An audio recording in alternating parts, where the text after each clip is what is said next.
You're listening to the Seen and Solved podcast brought to you by Hubbard-Hall. Better results, less chemistry.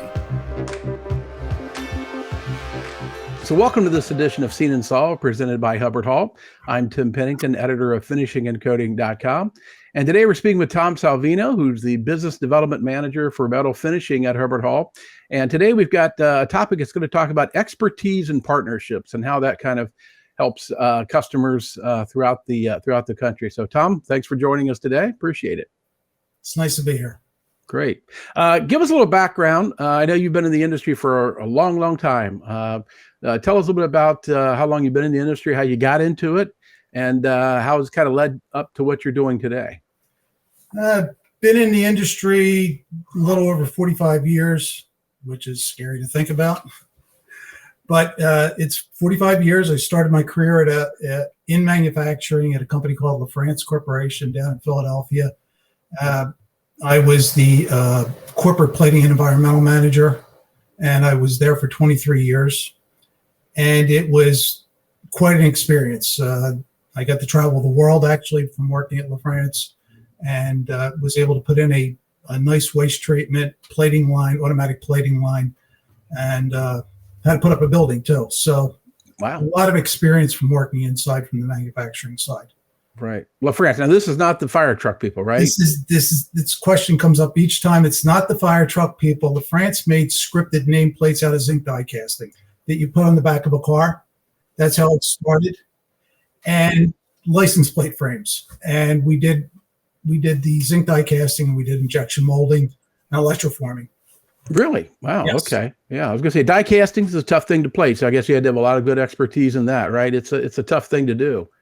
It was a joy. Well, then you did it right. And I guess if I could be sarcastic, it was a joy. Yes. Die casting is an art unto itself. It takes a lot of handwork, doesn't it? Sometimes it takes a lot more work than anybody. We used to have people come by all the time. Can you dip this for me? No, it's not a dip process. There's a lot of work. We have to strip this. Police came by a lot because we did somebody's police badge, and they would come by, and all of a sudden, all these other officers were coming by. Can you do my badge? I have to strip it. I have to get it buffed. Then I have to plate it. And if I don't lose it in the tank, I can give it back to you. I was going to say, that's not a 5-minute process, right? I mean, No. I'm sure that's what they thought it was, right? They thought it was just dip it for me. And we're talking about 10-foot long tanks with hundreds of parts at a time going through. So yeah, we could lose a part, and then we have an issue. But it was probably the best time of my life working inside. In manufacturing, and the education was just invaluable. As a lot of companies were doing back at that time, we started looking at China. So I had for manufacturing off-site, had to go to China, had to look for sites for manufacturing, and the long-term plan was to eventually shut down production in the States and move it to China. I had a young family at the time, and it just wasn't something I wanted to do. I didn't want to leave LaFrance, but going to China was, it was 3 weeks on, 3 weeks back, and it just wasn't conducive to having a family at the time. So Enthone kept knocking at the door, and I went into sales with Enthone, and that was another completely different experience because I met so many people and made so many friendships. My customers are actually not customers; they're more friends. And I built some great relationships and met some great people over the years. And now I'm finishing out my career with Hubbard-Hall. Ah, there you go. Finish up with the best there. That's pretty good. You were on the finishing side, a captive shop, and then, working with some suppliers here. And I know that one thing that sets Hubbard-Hall apart, it differentiates from other suppliers, is you guys really have a deep technical bench, right? You have a lot of experts there in various applications, a lot of things that do touch finishing. But also you have some great, technical partnerships that you put together with your customers. So let's talk about that. Let's talk about how you see the in-house expertise that you all have that really benefits customers, which again, you used to be one yourself, right? You were the person dealing with suppliers. So what do you like about that? What do you see that really helps customers? I have such a resource at my fingertips to go in there when people present you with problems. There's things that, being in here for 45 years, there's things that are going to be new. You just can't be at every shop and see every situation. And the people that we have that support us is just excellent. Cleaning is a really strong suit at Hubbard-Hall, where at other larger companies, it's a secondary thought. Your larger companies are looking at how do I sell the brightener because I can make money on brightener. Cleaners are just a necessary evil. Hubbard-Hall doesn't look at it that way at all. Hubbard-Hall realizes to have a good part at the end, we need cleaning is monumental in the process. And the research that we do in cleaning, like I said, I've worked at other places. I've never seen the work go into a line as what we do at Hubbard-Hall. And to be able to call up Mike Valenti is the head of our cleaning group, to be able to call up Mike and say, hey, Mike, I have this situation. What do you think? And to get his response or somebody from his team's response is just, it's invaluable. Because most issues I see start in the cleaning process right up front, right? That they something's been changed, something, either when the part comes, there's a new fluid on it. They don't know about it. There's something that's causing some problems. And maybe causing problems down in the finishing operation, but it usually starts up front, and that's where people I think get really confused. They don't know who to turn to, and you're right. Like I said, Mike and his team do a very good job of trying to identify that and really helping you help your customer, right? Yes, and to take it a step further, with regulations, with waste treatment, things like that, they have to work hand in hand. And Robin Deal heads up waste treatment. And she will work with Mike because you may have to eliminate a faucet out of a cleaner because you can't meet discharge limits. Mm-hmm. And having that team that works together is also invaluable. Right. Yeah. A lot less finger pointing when, right. I mean, you can't blame another supplier. Like you said, especially if they've got it all up and down the line, it really is cohesive that you all can work together on those. Right. Yes. One of the things I know also, besides the deep internal bench that you all have, is you do have some great technical partnerships with other suppliers that are out there. I know you carry some of their products, vice versa. Talk about that for a bit. That's kind of unique, but you guys kind of really work closely with other major names in the industry about that. Tell us how that really, again, benefits the customers in that. I found it, a lot of companies specialize. They have certain things that are above and beyond what anyone else is selling. Performance-wise, technical-wise, can they support an account? When I look at our partnership, I try to match our customer up to the best product line, the best support line. What do they need? Are they a new startup, or are they somebody that's been doing this for 40 years? Because there's a difference in capabilities and how much training has to go into that. So we try to match up suppliers to the customer and what's best for the customer, what's going to give that customer the best support.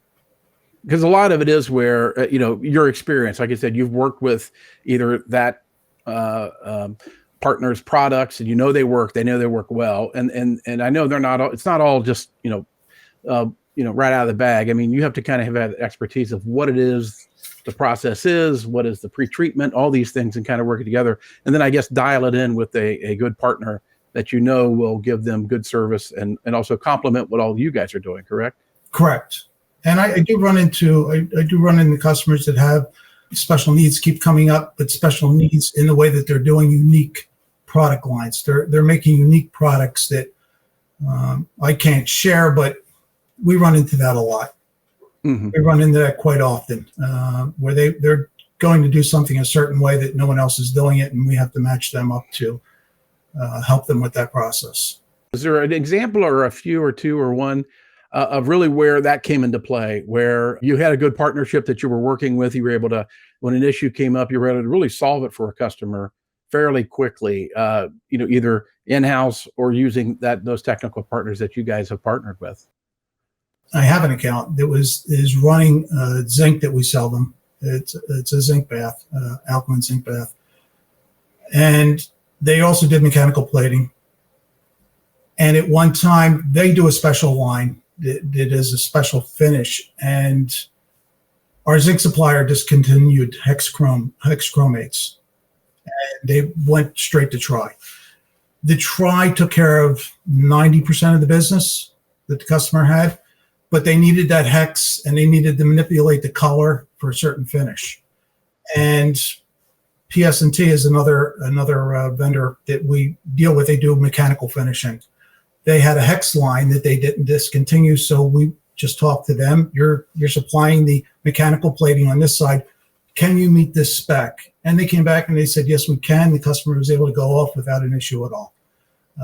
They installed it and they were able to continue that product line. That works very well because, like I said, time is money. They got to get these things fixed pretty quickly, right? I mean, yes, that's one example. Another example for Electrolux Nickel had an account that was using someone else's EN.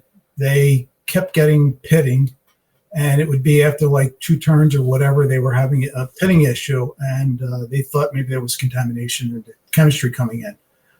So we have another supplier that just specializes in EN. When you're a large company, the larger you get, the harder it is to control your manufacturing because you only have so many vessels. And when you have a recipe book of 500 different recipes, and you're saying, okay, today I'm running nickel brightener in this vessel. Tomorrow I'm running cleaner. Wednesday I'm going to run a zinc brightener, and then Thursday I'm doing EN. Well, I was involved in a Six Sigma project at a former company because this was an issue. Contamination, cross-contamination was an issue. What we were finding is the vessel you may follow all your SOPs, clean out the tank looks clean.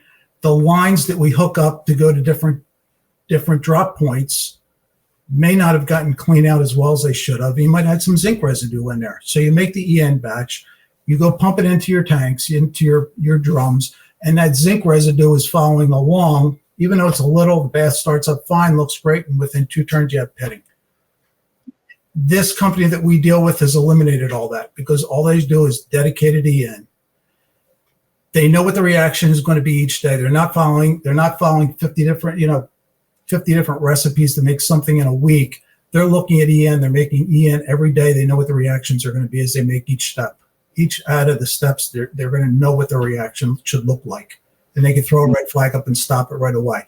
When you're a much larger company, like some of these big companies, they're just putting it together and shipping it out. Somebody like yourselves, a supplier who can really kind of head things off of the path, even giving them a heads up if you see something that's probably not going to work for them, right? Of talking them through it and finding an alternative that works well. You've been in this for 45 years, like I said, and I'm sure it's night and day when you started and what you see now. Or let me ask you, I mean, what are the biggest things when you first got into it? I mean, is it the more automation? Is it more?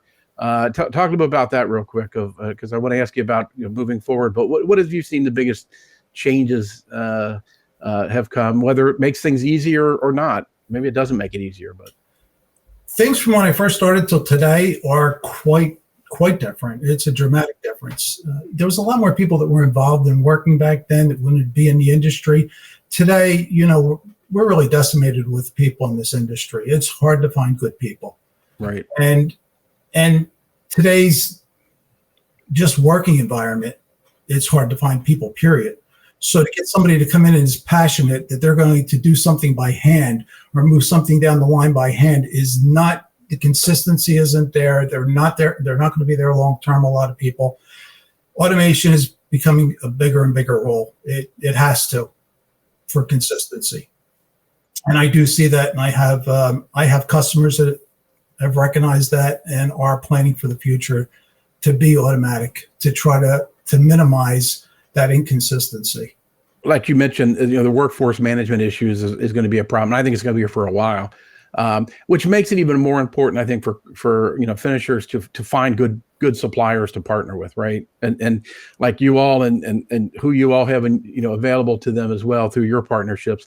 I mean, don't you see that being a really big trend coming forward of picking the right supplier who's really going to support you, going to help you, because people may come and go in and out of your shop, right? But your supplier is pretty much going to be there for the long term if you pick a good one, right?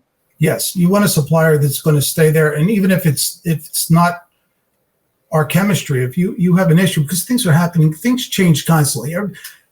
Perfect example: you walk into a shop, I have pitting, but nothing's changed, and that is the first line, and then you spend some time there, and okay, I just listed 7 things that have changed since our last visit, or when we benchlined this back in 2019. These things have all changed. Things drift. In plating, things drift constantly. And especially when you have people that are coming in and out and doing these operations, you train, and 2 weeks later, I'm training somebody else, and 6 months later, I'm training somebody else, and things just drift.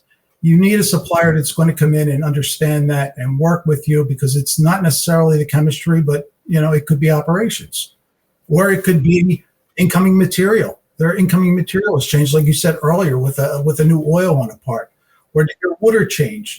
There's a lot of different things that happen that cause issues. It's not necessarily the chemistry. Yeah, I remember talking to Mike Valenti a while back about a project where they had an extrusion, they had somehow changed whatever it was that they were using on the extrusion, it changed and became embedded in the material. That's the big change. But Mike was able to figure that out, right? And like I said, having a supplier who's been there and knows these things can kind of help solve these things a lot quicker than, like you said, with the almost constant turnover they're going to have of people working these lines sometimes. And one of the nice things that jumps back to all this, our technical staff in the Northeast, we've added, and I think you've talked to Jason Potts before, and Jameson. They're great to work with. It's the best technical team that I've ever had the pleasure to work with. They make my job so much easier. We walk in, we tackle a problem as a team, and we can support that. It's a luxury that other people don't normally have. Because I know a lot of these shops want to add more processes. They want to add more lines. They're afraid because they don't have a lot of people to do it. But like I said, having a good supplier and people that they can call up or even come by and help is got to be a blessing for them to make it through the week and solve some issues that really hurt production sometimes when they can't solve it. So yeah, definitely.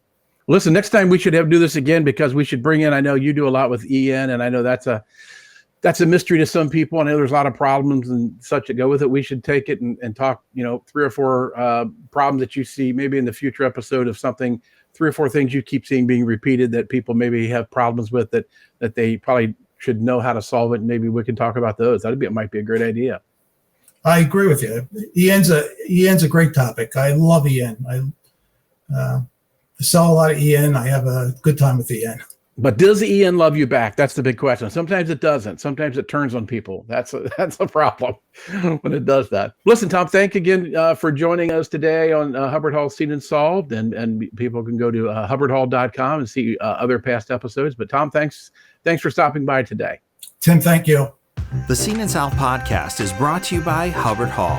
For more podcasts, visit Hubbard-Hall.com or wherever you get your podcast. Be sure to like and subscribe, rate and review, and join us on social media. Produced by Allcast.